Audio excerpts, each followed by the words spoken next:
Tier lists are back. This is going to be a tier list ranking all the managers in Major League Baseball. Now I hear you. I know what you're saying. Don Mattingly and Mike Matheny are just on here because they're who managed this year, and I didn't want to leave the Marlins and Royals blank, but we know they're not very good. That being said, we're still ranking a manager for every team in Major League Baseball. But first, I want to give a quick shout out to today's sponsor, Neeva. Neeva is the world's first ad-free private search engine. We've all gotten used to popular search engines despite their flaws like pages of misleading ads, lack of relevant search results, and lastly, the relentless tracking of your information and selling for profit. With Neeva, you get real results for what you're looking for as fast and easy as possible, and Neeva doesn't sell your data and will never sell your data. Neeva is search with only one goal: to get you 100% real, unbiased results, clearly marked and categorized, so you never have to wonder whether the one you're about to click is actually high quality. So if you want to start searching the web ad-free without any personal data tracking, go to my link in the description to get your first month of Neeva free. Thank you to Neeva for sponsoring today's video. So we're getting it started here with Aaron Boone, and Aaron Boone is not a good manager in my eyes. I don't think he's very good. I think Yankee fans agree with me. I don't think his game management is particularly the strongest. I think he has some questionable decisions, but the dude does win, so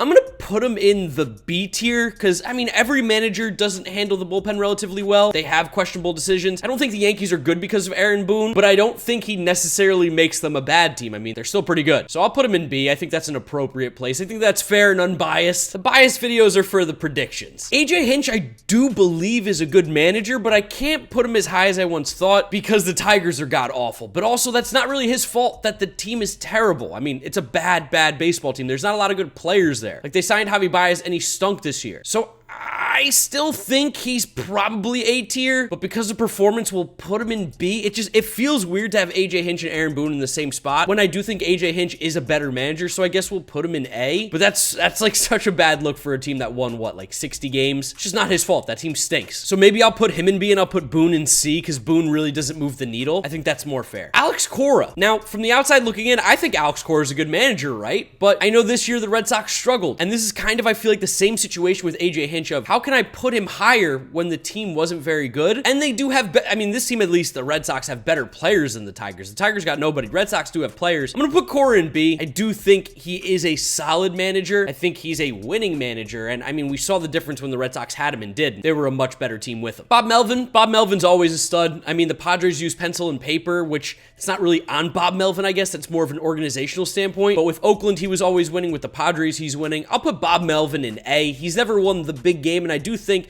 in order to get into that S tier, you have to be a champion of some sort, or at least get close. I don't know. I go back and forth with what makes a manager elite or some of the best and what doesn't. I think Bob Melvin's definitely a part of the group, though, of very good managers. I'll put him in A. Brandon Hyde did a phenomenal job this year with the Orioles. Phenomenal. And I'm going to put Brandon Hyde in A. I think he's part of this new organizational moving forward of the Orioles that is going to be about winning baseball, and Brandon Hyde did a great job in Baltimore this year. You got to put him in A. Again, nobody expected this team to play this well, and I know it's not necessarily all to his credit, but when you're the manager, you're leading this team. They could have been a last place team, under 560 wins, nobody would have batted an eye. Brian Snicker, I'll put him in S. I mean, ever since he learned about numbers and analytics, the Braves just seemingly don't lose. Last year we talked about it. He learned about shifting. He started shifting more, and the Braves started winning more. And this year, they started off the year slow, got hot. They're just good. They're a good baseball team with a good manager. I can't really say much else, but I do think he probably is one of the better managers in baseball right now. I think he goes in S tier. Buck Showalter, my guy.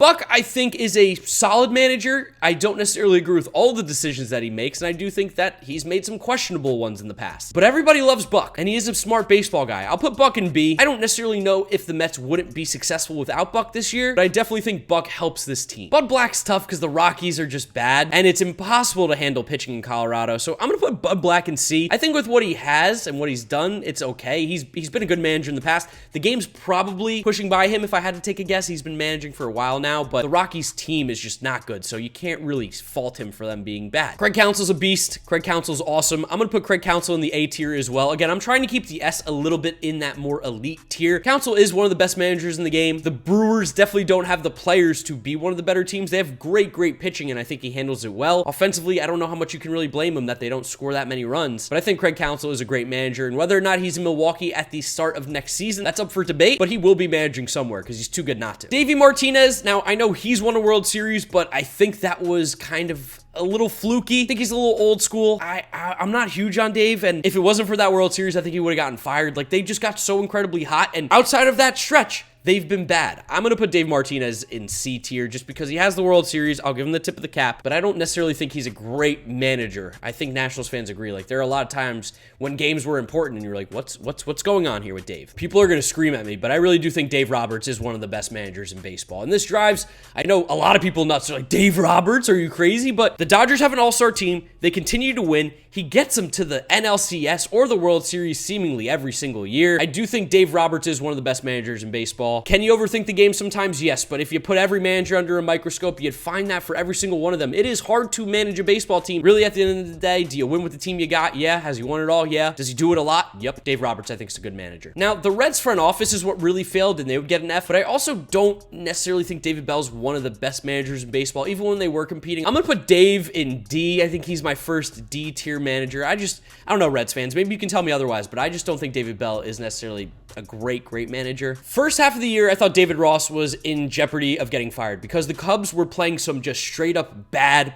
baseball. Second half, they finished above 500. I don't think David Ross is particularly a good manager. I don't know if he's bad either. I don't know if this is necessarily the job for him. So I'm going to put him in C tier. I think he's fine. I'm interested to see more. I want to see more because if they play like they did in the second half, you got to assume he's got to do something with it a little bit. But in the first half, they were playing sloppy bad baseball, not fundamentally sound. He's a big complainer as well. But yeah, I think he's just fine. Derek Shelton's another one of these guys where I don't really know how much of an impact he's going to make or is able to make because the Pirates stink. I'm going to put him in D. I don't know if he's the guy in Pittsburgh. I don't know. I'm not a big Derek Shelton guy. Don Mattingly, I think is not a very good manager. Donnie Baseball. The Marlins were awful this year. I don't think he really handles it particularly well. I think he's a okay manager on a bad team with low expectations. But in the grand scheme of managers, I don't think he's great, and I think the stepping away was you're either going to be fired or you can leave on your own, and he left on his own. Yeah, I don't think he's one of the good managers in baseball by any means. I know he had that weird 2020 season. He did a phenomenal job. You can do good in a vacuum, but overall, I don't think he's a good one. Dusty Baker is awesome. Dusty Baker is one of the best managers in baseball, but he doesn't have that World Series ring. I can't put him in S tier until he wins the big one because Dusty's gotten there. That's always been the knock on him, is he can't win the big World Series ring. But boy, oh boy, is he one of the best managers. He's just a cultivator of vibes. He's so cool. The players love him. He's great. He doesn't do too much. One of the best managers in baseball. For Gabe Kepler, I'm going to put him in B. He did a great job last year, not so great this year. The team was definitely worse in 2022 than it was in 2021. I think he's a bit of a hardo. I think he's a bit of a, I don't know. I think hardo is probably the perfect word to describe Gabe Kepler. I'll just leave him in B because I do think he's a smart guy. I just sometimes think he gets in his own head a little bit. John Schneider, I got to say, he did a great job with the Blue Jays in the second half. This was a team that was struggling early on with Charlie Montoyo, who I thought was a bad manager. I think John Schneider goes in the B tier. I think he's a solid guy, definitely deserves to keep that manager title going into next year. Did a really solid job for the Blue Jays in the second half, and it's a reason why they were able to make the playoffs. Now, they just need to step up in the wild card. Kevin Cash, for me, deserves S tier, but if I'm gonna not give guys S because they don't win the World Series, I mean, you have to be a World Series champion, I feel like. I'll put Kevin Cash in A. I mean, hey, he made a horrible decision in 2020 pulling Blake Snell early. Sometimes he's a little bit too dependent on the numbers. You got to have a little bit of both. And while I love the way that he manages, like I would take Kevin Cash on my team any day. If he wanted to coach, sign him up right now. And I do think it's a little bit more on the Rays philosophy than probably necessarily all him, but I do think he's a great coach, great manager. He's great at development. He uses the guys that he has extremely well. A tier. Mark Katzek, just gonna throw him in C. Want to see a little bit more out of him. That Oakland team this year was absolutely horrible. One of the worst teams on paper for sure. Always does great with pitching and bullpen. Oakland always does. I want to see more Mark Katzek before I make a decision whether or not he's good or bad. Mike Matheny stinks. F. I mean, I said it when the Royals hired him. He was terrible in St. Louis. He was awful. Why is he getting another job? Why is he getting another chance? He stinks. He's terrible. He got fired now. I think everyone agrees with me. F. Oli Marmol. I think Oli Marmol goes in B. I think he's a solid manager. I think he did a good job in St. Louis in his first year. There definitely are some bullpen things, but again, like as we know with every one of these managers, what is going to be the knock that we have on all of these guys? All managers struggle with bullpen management, but I think he did a good job. I think Oli Marmol's a good manager. Phil Nevin, and maybe this is just me, but Phil Nevin stinks. I don't think Phil Nevin's a very good manager. It's just the game's modern now, and it feels like to me Phil Nevin is just not using his head all the time. A lot of head-scratching decisions when you watch him. The Angels stink. There's no doubt about it, but I don't think Phil Nevin helps them either. Rob Thompson did a phenomenal job with the Phillies. Phenomenal. It's hard to handle that bullpen. and I think he did a fairly good job. If it was strictly based off of this year's performance, Rob Thompson gets an A. He was elite, but I'm just going to put him in B. Want to see a little bit more. The Phillies team was expected to be a playoff team. He got them there. I'm not willing to put him in A just yet until we see a little bit more, but he had an A-level performance this year, and he completely saved the Phillies season. Rocco Baldelli, yeah, I got to put Rocco in D. This is another year of massive disappointment. Surely he's got to be on his way out in Minnesota. Like, how much longer can they keep him there? Because after disappointing in 2021, you thought 2022, they made some moves, they made some trades, they're going to figure it out, and they stunk again. I know players have to play at some point, but I think it's time for someone new in Minnesota. Rocco Baldelli is not the guy. Scott Service. Scott Service is going in A. Back-to-back 90-win seasons for the Mariners. They have been awesome. They've been great. They're going to prove me wrong, which I'm so happy about because in my predictions, I had the Blue Jays.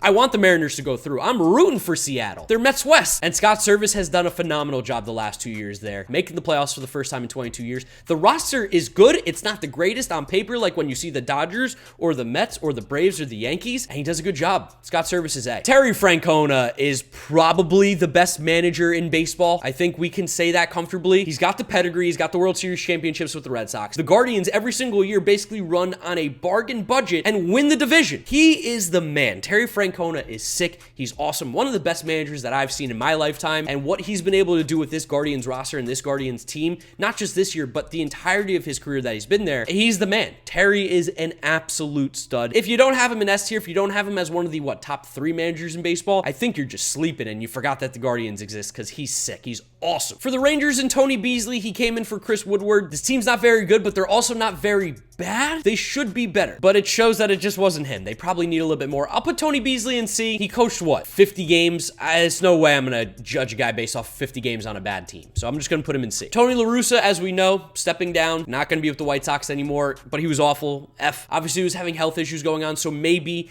that was one of the reasons why he felt so distant, was because there were things going on off the field. I'm not going to speak to Tony La Russa as a person. I think we know what that's like. Hope he does well health-wise. Wishing the best, but yeah, he was not a good manager. He should have never been brought in. The White Sox owners set them up for failure, and bringing in Tony La Russa was why. Just not ready. He was not capable of managing a Major League Baseball team in the modern day. He's a Hall of Fame manager, but this guy stunk this year. He stunk last year, and there's a reason he's not coming back. I think health issues aside, you couldn't bring him back to Chicago. He has the Hall of Fame pedigree. I understand what he did in the past, but that does not matter in modern baseball, and he just doesn't have it. Last manager we have is Torey Lovullo of the Arizona Diamondbacks. Looks like Torey Lovullo did a really good job. I'm going to put Torey in the B tier as well. Solid manager, got the Diamondbacks playing well above where we thought they should. I think a big reason why is they're just getting smarter as an organization, and it looks like he's a really good guy to keep at the helm. I know there were some rumors maybe after some struggling years that maybe Torey would be on his way out, but I think he bought himself at least a year or two more to see what's going on here, and depending on what the roster looks like, he could maybe be the reason that the Diamondbacks could be a competitor in the next few years. Because the pitching, like Zach Allen, that was great. They're getting smarter, they're playing better, they're getting younger, the young guys are coming up. I'd like to see Torey Lovullo get one more chance, and I think he deserves it. They had a great year in Arizona. So this is my tier list for all the managers of the 2022 MLB season. I'd love to know what you guys think about them down in the comment section below. Where do you agree with me? Where do you disagree with me? I'd love to hear your thoughts and opinions. Drop a like on the video if you did enjoy it, as well as subscribe to the channel so you don't miss out on any of the content coming at you. Follow me on all my social media at GiraffeNeckMarc, links in description. That's where I'm wrapping it up, guys. You know the drill from here on out. YouTube recommends you watch this video. This is my most recent upload. Click through those if you have not yet seen them. Thank you guys for watching. I gotta go to the Mets game tonight. Peace.